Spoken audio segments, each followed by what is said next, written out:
Hi, I'm Deborah. And I'm Lawrence. And we want to apologize for not doing a video last week. We both got our second COVID vaccines and got very ill. Yeah. We both got chills and fever, and I was bedbound essentially for a day. Never happens, yeah.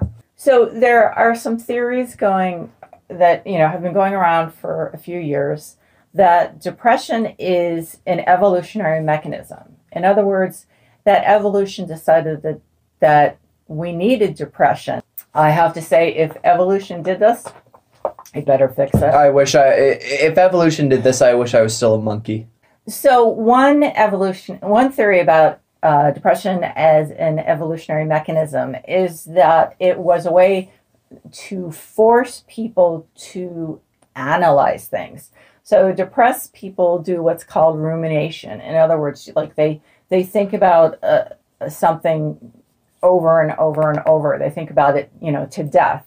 Unfortunately, it can be, while it could be a positive thing in someone who's not depressed, it's very often not. Yeah, in someone who is depressed, it's a negative thing because they think about the same things over and over. Their mind goes along the same paths. They don't have any revelations. So if evolution did this, created depression, it was stupid. That was the wrong tool to use. Then, for instance, there's one about it being depression being linked to the immune system, and this is something that is that a lot of scientists are looking at. It seems like there might be a link between the immune system inflammation and depression and inflammation. Yeah, it makes slightly more sense. Yeah, slightly. So this is something, though, I don't quite understand what the point would be. I guess this person said the basic idea is that depression and the genes that promote it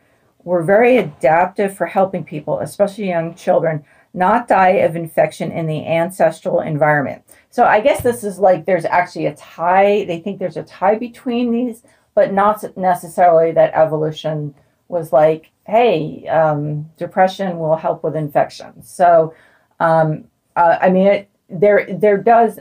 is something that we'll probably explore in a future video because there does seem to be some interesting research that says that depression could be caused, or at least some depression could be caused by inflammation. And for me, it's of interest because not only do I have depression, but I also have multiple sclerosis, which is another case of your immune system going crazy, but it might be exacerbated by inflammation. So that one is interesting. Now, the one that made Lawrence and I scratch our heads and was,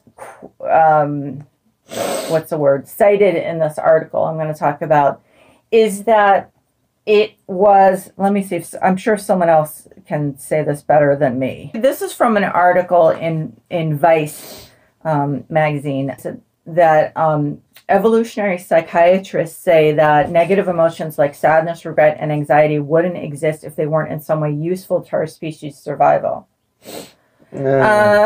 So the way they put it is depression could have evolved to regulate effort expenditure. So, in other words, ancient people needed to rest to conserve energy because obviously they had trouble. Let me just finish. They had trouble finding food. Okay, so they needed to conserve what they could. Now you realize this makes no sense. Yeah, no, that's what being tired is for. Like, I'm yawning. Probably because, one, I didn't get much sleep last night, and two, because I was doing some yard work a little bit ago. I'm tired. So when you did that yard work and you got tired, what did you do?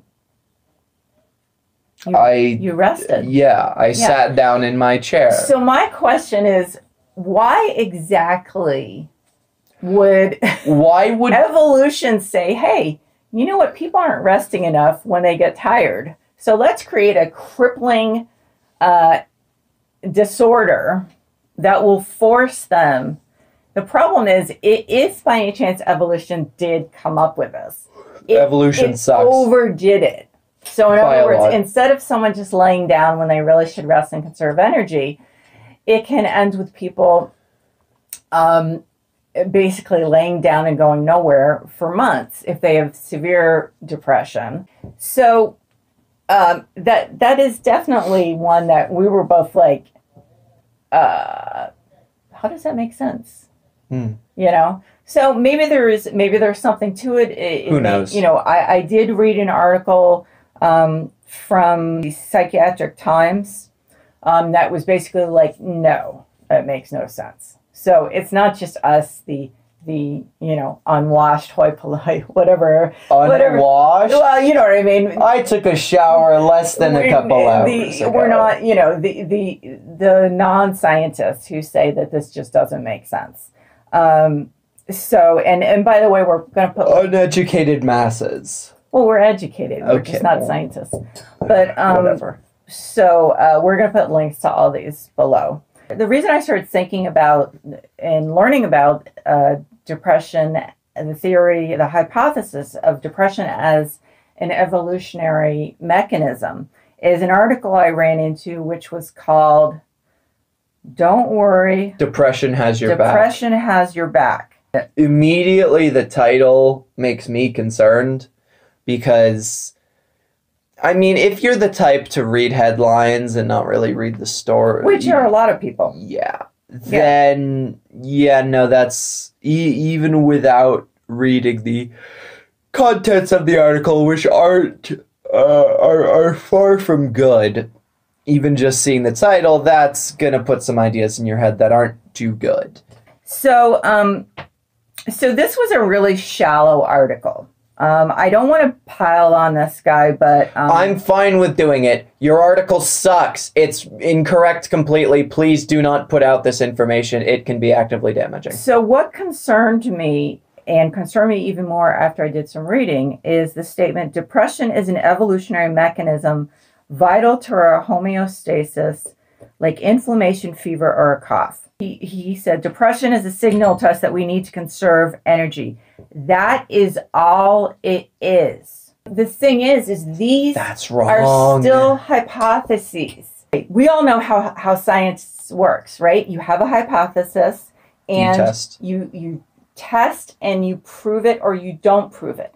Okay, so none of these hypotheses, they're all being explored, they're all being talked about, but no scientist has said, this is it. This is why. This is the answer. Reason, you know, why depression is an evolutionary mechanism. But in this article, he states this as established fact. Now, how many people are gonna actually, because, you know, I wouldn't unless we did videos on depression, go and like research the evolutionary, you know, depression as an evolutionary mechanism. But hey, this guy's got a degree, so he must know what he's talking about, right? He's talking about completely unproven things as if they're fact. So, you know, to him, there's nothing wrong with putting his opinion out there, but he did not present this as his opinion. He presented this as established fact. This is not presented as an opinion piece. It's presented as, I have a degree, I know what I'm talking about. Yeah, and shame on Psychology Today editors. For publishing this. This is just abhorrent. Yeah. Anyways, if you enjoyed this rather disorganized and obviously a rant video, you can give it a like.